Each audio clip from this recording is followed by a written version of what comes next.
السلام عليكم ورحمة الله وبركاته. بعد انتهاء لقاء الزمالك وبيراميدز والتعادل اللي حصل في اللقاء، يمكن الزمالك أدى لقاء كويس جدا جدا. هنتكلم عن الفنيات وهنتكلم بسرعة جدا عن الفنيات، انما عندي حاجات كتير جدا خاصة بنادي الزمالك والفترة القادمة والصفقات اللي ممكن تيجي، وهطمنكم على حاجات يمكن الناس قلقانة وجمهور الزمالك قلقان، وفي ناس تاني مطمنة وانا منهم، ان الزمالك ان شاء الله باذن الله الفترة الجاية بيحاول يغير جلده كامل. نعم. بيحاول يغير جلده كامل في الفريق الاول، وبيحاول يصلح امور كتير جدا داخل الفريق الاول في الفتره اللي جايه، وبيحاول يوجد حلول مع اللعيبه اللي موجوده اللي هو مش محتاجها في الفتره اللي جايه، ومنها ابراهيم انداي ومنها لعيبه كتير جدا جدا. الزمالك هيبتدي يفكر في رحيلهم، وانا بقول لكم على مسؤوليتي الشخصيه ان في اسماء كتير قوي هتمشي، من الاسماء اللي ملهاش دور كبير في الفرقة في الفترة اللي جاية، وهيجي مكانها لعيبة. وفي حد شغال في الخفا بيحاول يوجد اللعيب الكويس، او بيحاول ان هو يبلغ او يقول لمجلس الإدارة ان في لعيبة كويسة جدا. والحد ده عمل حاجة كبيرة جدا جدا جدا لنادي الزمالك في الفترة الأخيرة، منها صفقة من الصفقات اللي هتبقى صفقة كويسة جدا من الفراودة اللي ممكن يضيفوا لنادي الزمالك في الفترة اللي جاية. وده من ترشيحات مش عايزة طبعا يعني ايه، يعني اقول كلمة كده، بس الناس طبعا تبقى واخدة بالها من الكلام كويس. من مدير التعاقدات الجديد زيزو عايم بدور مدير التعاقدات في الفترة اللي فاتت، وأي لعيب بيشوفه مميز في الفترة اللي فاتت بيحاول يبلغ بيه مجلس الإدارة. وأول اللعيبة دول أو ثانيهم أو ثالثهم بلال مظهر، لأن هو رشح واحد واثنين وثلاثة قبل كده، والأسماء دي قربت إنها تبقى داخل نادي الزمالك في الفترة اللي جاية. زيزو قايم بدور كبير جدا بوجوده مع منتخب مصر، ونادي الزمالك بيحاول ان هو يدور على اللعيبة الصغيرين في السن اللي هيضيفوا لنادي الزمالك في الفترة اللي جاية، ويقعدوا يبقى جيل ان شاء الله باذن الله يقدر يلعب اكبر وقت ممكن مع نادي الزمالك، ياخد خبرات، يتقل لعيبه صغيره في السن، لعيبه منتخب اولمبي. واعتقد ان دي افضل بناء للفريق في الفتره اللي جايه. من هنا ان زيزو رشح بلال مظهر من ضمن الترشيحات، وان شاء الله باذن الله اعتقد ان هو قريب جدا من التواجد داخل نادي الزمالك في الفتره اللي جايه. وفي ثلاثه كمان بيرشحهم زيزو للكابتن حسين لبيب ومجلس الاداره. والكابتن حسين لبيب هو من يتولى عرضهم على مستر جوزيه جوميز في الفتره اللي جايه، اللي بيه نادي الزمالك تاني هيكون فريق شاب قوي، فريق شاب وفريق قوي. ودي على مسؤوليتي الشخصيه، والاسماء دي ان شاء الله باذن الله في الفتره اللي جايه هتعلن سنه سنه. طب انت ما انت بتقول يا عم طارق ان مفيش فلوس وفي مديونيات وفي انا عارف الكلام ده كله. مديونات اللعيبه المتاخره ليها اسباب، واحنا مش هنقول دلوقتي اسبابها ايه، انما كلها بتخلص وبتخلص بالتفاوض مع اللعيبه، او او لان احنا عندنا لعيبه كتير جدا ممكن يكون قيمه المبالغ الماليه بتاعتها عاليه جدا، الزمالك مش محتاجها، انما في الاول وفي الاخر الزمالك هيغير الكلام ده كله. وانا بقول لك وعلى مسؤوليتي الشخصيه، هيغير جلده وهيجيب لعيبه صغيرين في السن، وهيجيب لعيبه على مستوى عالي كبير جدا داخل نادي الزمالك في الفتره اللي جايه. طيب، حكاية الإبقاء على مستحقات اللعيبة بسبب كثرة عدد الراحلين وعدد السماح برحيل اللاعب بدون مقابل. عندنا لعيبة كتير جدا ليها فلوس في داخل نادي الزمالك وداخل الفريق في الفترة اللي فاتت، ليهم مبالغ كبيرة. طب تعالى حبيبي، يا إما تقعد تتفاوض على فلوسك، يا إما تجيب فلوس وتمشي. وده سيستم مجلس إدارة نادي الزمالك في الفترة اللي جاية، اللي بيه نادي الزمالك يحاول يوفر جزء كبير جدا من المديونية اللي عليه في إن أنا هسيبك فري، او ان انا هستفاد من وراك ان انت تمشي وتجيب لي فلوس، او ان انت تتفاوض معايا على المبالغ اللي ليك، وكده كده انت هتمشي، يبقى انا وفرت كمية كبيرة جدا من المبالغ اللي المفروض تدفع في الفترة اللي احنا فيها دي، عشان خاطر تقدر تجيب بيهم لعيبة صغيرين في السن. زي ما قلت لحضراتكم وزي ما بقول لكم، ان هيبقى في لعيبة صغيرين في السن من سن المنتخب الاولمبي، وافضل حاجة حصلت هي انضمام زيزو للمنتخب الاولمبي. معنى كده زيزو بيضيف وبيفيد لنادي الزمالك في الحتة دي بشكل كبير جدا، بيعمل تاريخ لنفسه، وكمان بيحاول ان هو حط عينيه على اكتر من اسم بيرشحه بناء على رؤيته الشخصيه لمجلس الاداره في الفتره اللي جايه. يبقى هنا نادي الزمالك هيحاول يوفر اكبر قدر ممكن من المستحقات في الفتره اللي جايه للاسماء اللي موجوده والاسماء الراحله من نادي الزمالك اللي بيجيب بيها الصفقات اللي هو عايزها. طيب،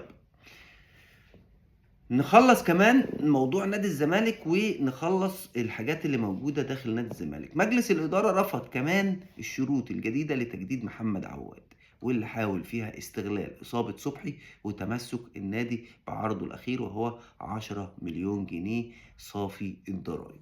أنا بقول لكم إن عواد الزمالك بيفاوضه بقاله فترة. بعد إصابة محمد صبحي على طول حصل حوار من عواد وحاول إن هو يزود القيمة الماليه بتاع العقد بتاعه. افتكر طبعا ان هو في لوي دراع، وعواد من اللعيبه المفروض ان هم اللعيبه الكبار.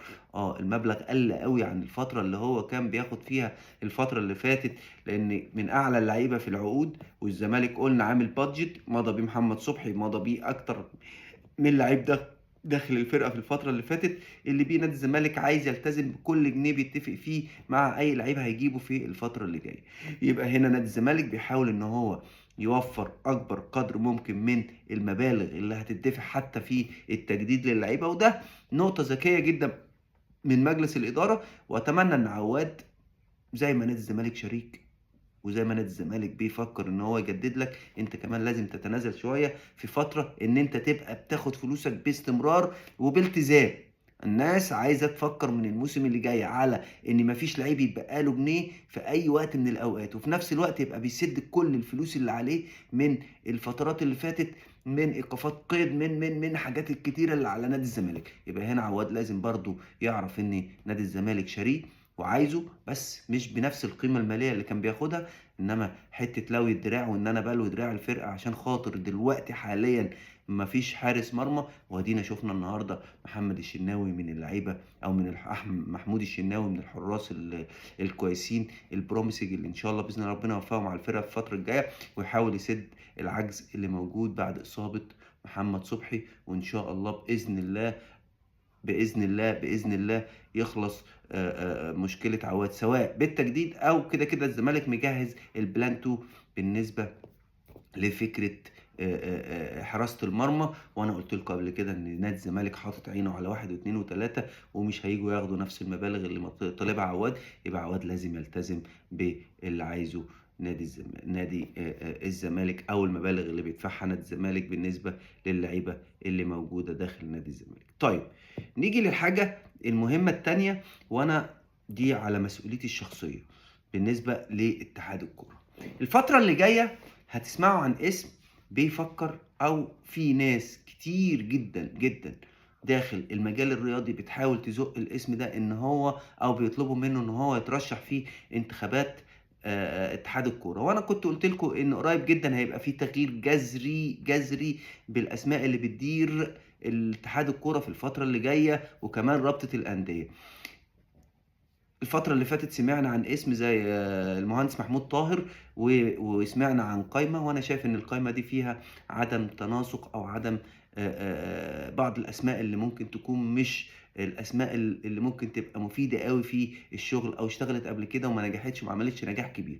انما في اسم جديد جدا هتسمعوا عنه الفترة الجاية، وبدأ الناس تتواصل معاه وبتطلبه بالترشح في انتخابات مجلس إدارة اتحاد الكورة، وهو الوزير السابق لوزارة البترول، الوزير سامح فهمي. نعم، الوزير سامح فهمي بنسبة كبيرة جدا هيكون اسم من ضمن الاسماء اللي بيفكر بعض الرياضيين ان هم يزقوه ان هو يعمل قائمة، ان هو ينوي الترشح، او ياخد خطوة ان هو يترشح في اتحاد الكرة. وانا شايف ان ده اسم محترم جدا من الاسماء النظيفة، الاسماء الكبيرة، الاسماء اللي عملت انجازات في الكرة. هو وزير بترول ايام ما كان موجود في وزارة البترول، واسماء يعني اسم محترم. وان شاء الله باذن الله يكون سامع ان الاسماء كمان اللي هتجايه معاه في القايمه اسماء كلها ناس محترمه، واسماء اللي ممكن تبقى موجودة معاه أسماء محترمة وراجل اشتغل في المجال أو اشتغل في وزارة، يعرف يعمل سبونسر، يعرف يجيب حاجات لاتحاد الكرة تفيد اتحاد الكرة وتفيد الكرة المصرية في الفترات القادمة. فشايف إن فكرة ترشيحه من الأسماء المتداولة أو اللي بعض الناس داخل المجال الرياضي بتحاول تطلب منه ان هو يبقى موجود. واعتقد ان ده برضو فرصة كويسة ان احنا بنقول اسمه. هتسمعوا الخبر ده الفترة اللي جاية وهتسمعوا وهتعرفوا ان كل كلمة بنقولها لكم بتطلع مظبوطة بشكل كبير جدا جدا جدا.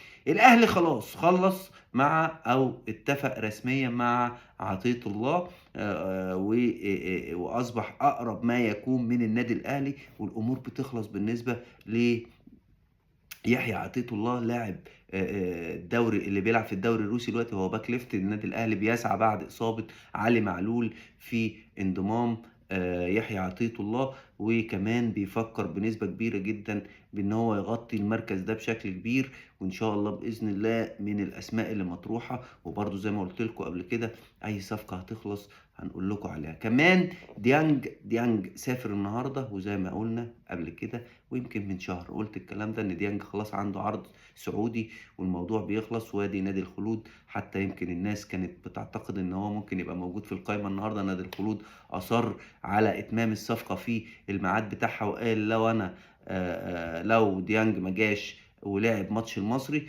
هيعتبر العقد لاغي بيني وبين نادي الاهلي، وممكن الصفقه تبوظ. الراجل خد طيارته وسافر النهارده، وخرج من معسكر النادي الاهلي وسافر على المعسكر الخاص بنادي الخلود. نيجي للزمالك والاداء. الاداء طبعا النهارده يمكن التعادل مش انت بتلعب فرقه اول الدوري، والناس اللي كانت بتقول بقى الزمالك هيسيب الماتش البيراميدز، الزمالك مش هيلعب الماتش بتاع بيراميدز بنفس القوه، الزمالك هيضيع من عايز يضيع الدوري من الاهلي، على الرغم ان الاهلي خلاص كسب الدوري او الدوري انتهى بالنسبه له. النهارده الزمالك قدر يوقف بيراميدز للمره الثانيه والمليون، على اساس ان ممكن تبقى نادي الزمالك بيلعب باسمه وبيلعب بتاريخه، ما بيلعبش لصالح حد. وعيب كل واحد قال كلمة على الزمالك في النقطة دي المفروض يقفل بقه وما يفتحوش تاني. هو ده للزمالك، هو ده فرقة الزمالك، هو ده تيم نادي الزمالك اللي بيلعب لمصلحته قبل ما يفكر ان هو يلعب لمصلحة اي فريق تاني. نادي الزمالك له اسمه، له تاريخه، له مكانته، له عظمته. فمحدش يا جماعه والنبي تاني يفكر يقول لك اصل البيراميدز هيكسب الزمالك 2 بس، بيراميدز هيكسب الزمالك كام، طب الزمالك هيسيب الماتش ولا لا. عيب، عيب. افهموا انتوا واعرفوا انتوا انتوا بتتكلموا عن مين. لتاني مرة اهو الزمالك بيهدي او بيعطل فرقة بيراميدز وبيدي الدوري للنادي الاهلي، لان الزمالك بيلعب فير بلاي طول عمره وطول تاريخه كده. طول عمر تاريخ نادي الزمالك كده، ما حدش يجيبني سيره نادي الزمالك باي حاجه تاني. شفنا النهارده عشان الناس برضو تبقى عارفه سبونسر جديد على تيشيرت نادي الزمالك، والزمالك خلاص على السبونسر ده على تيشيرت من ورا. كانت ناس كتير جدا معترضة على الشركة، أحد شركات المياه الغازية، وكان جمهور الزمالك معترض بشكل كبير جدا. النهاردة نشوفه على تيشيرت الزمالك لأول مرة من فترة كبيرة جدا.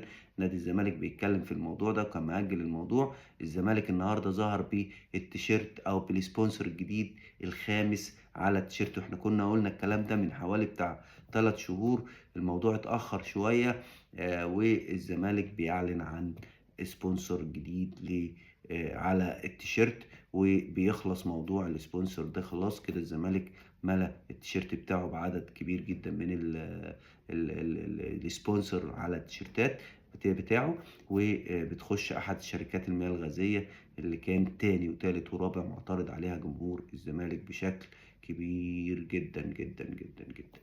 طيب اخر حاجة قبل ما اخلص الفيديو بتاعي، اتمنى يا جماعة في الفترة الجاية ان احنا نصبر. انا بقول لكم اهو، وانا لما بشوف حاجة غلط بطلع اقولها، لما بشوف مشكلة في نادي الزمالك بطلع اقولها. اتمنى نصبر على الفريق الاول شوية، اتمنى نهدي الدنيا حوالين الفريق الأول شوية، لأن الزمالك يا جماعة بيعد لجيل أو تشكيل أو فرقة جديدة في السنة الجاية. في أسماء كتير أوي من اللي موجودة عندنا هترحل، في أسماء كتير أوي هتيجي جديدة، ولاد صغيرين كلّهم لعيبة دولية بيلعبوا منتخبات من صغرهم، لعيبة هتفرق مع نادي الزمالك بشكل كبير جدًا، والمعلومات دي أنا باقولها لكم على مسؤوليتي الشخصية. الزمالك إن شاء الله بإذن الله هيصفّي كل المديونيات اللي عليه في الفترة الجاية بالاتفاق مع اللعيبة اللي موجودة دلوقتي، وبالاتفاق مع الأسماء اللي موجودة دلوقتي، وهييجي مكانهم لعيبة جديدة. عشان كده بنقول إيه، أنا شايف جمهور الزمالك بصراحة مساند طول الوقت، وجمهور الزمالك واقف طول الوقت. لازم كمان الإعلام الزملكاوي يبتدي يشتغل على إن إحنا نساند في الفترة اللي جاية، وصدقوني أول ما هالاقي حاجة غلط هاقول عليها، أول ما هالاقي مشكلة هاقول عليها. أنا مشكلتي الوحيدة كلّها في الموضوع ده كلّه فكر جوزيه جوميز، اللي أنا مش مقتنع بيه خالص. أتمنى طبعًا بس دلوقتي عشان تقول للمجلس هات مدرب جديد أو في ظل الظروف المالية اللي موجود فيها الفرقة دلوقتي صعب جدًا، إنما إن شاء الله بإذن الله يبقى في فكر أو في وقت ما توجد الفلوس يبتدي نادي الزمالك يفكر في مدير فني أكبر من جوميز شوية، لإن جوميز أنا عارف وواثق 100% إن هو مش هينجز مع نادي الزمالك في النتايج في الفترة اللي جاية، ولا هيقدر يوصّلنا للي إحنا عايزينه، ولا هيقدر يوصّلنا للبطولات اللي إحنا بنحلم إن إحنا ناخدها، لإن الراجل فكره محدود أوي فنيًا و تطوير أو شغل التغييرات. شُفنا النهارده مثلًا في آخر الماتش بينزّل فتوح سردباك أو بيلعب فتوح سردباك وجنبه واحد زي رفاعي لعيب صغير، حتى لو بيلاعب بيراميدز المفروض إن أنت كل لعيب يلعب في مكانه. فتوح إن أنت تجرّبه مركز السردباك صعب جدًا، في ظل كمان إن هو جري كتير جدًا وأنت كنت طالب منه واجبات في نُص الملعب، وإن أنت يخش جوّه في نُص الملعب ويبتدي هجمة وبعد كده يرجع يدافع في مكانه تاني، فالموضوع كان صعب جدًا على فتوح. أتمنى في الفترة الجاية إن شاء الله كل المشاكل وكل اللي بيحلم بيه جمهور الزمالك يوجد، إن شاء الله بإذن الله بالتوفيق لنادي الزمالك في الفترة اللي جاية. من هنا الفيديو بتاعي بيخلص، كل التحية ليكم وكل الشكر ليكم، والسلام عليكم ورحمة الله وبركاته.